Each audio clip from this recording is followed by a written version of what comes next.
ایک دفعہ کا ذکر ہے کہ ایک شکاری جنگل میں شکار کرنے کے لیے نکلا۔ اس کے ساتھ ایک عقاب بھی تھا جو ہمیشہ اس کا ساتھی رہتا تھا۔ شکاری نے بہت کوشش کی لیکن اسے شکار نہ ملا۔ تھک ہار کر وہ ایک درخت کے نیچے بیٹھ گیا۔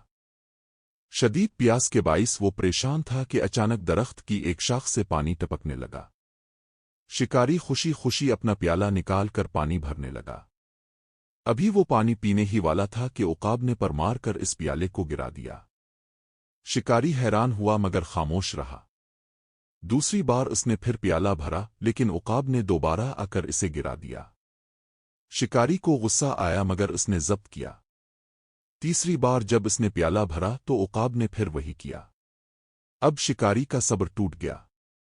اس نے تیر کمان اٹھایا اور اپنے ہی عقاب کو مار ڈالا۔ جب وہ دوبارہ پیالہ بھرنے لگا اور نظر اوپر کی تو اس کا دل کانپ گیا۔ درخت کی شاخ پر ایک کالا کوبرا سانپ بیٹھا تھا جس کے منہ سے زہر ٹپک رہا تھا۔ وہ پانی نہیں بلکہ زہر تھا۔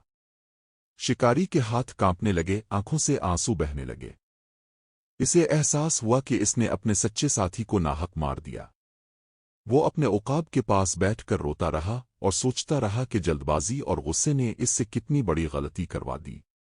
سبق: دوست کی نصیحت اور قربانی کی قدر کرنی چاہیے۔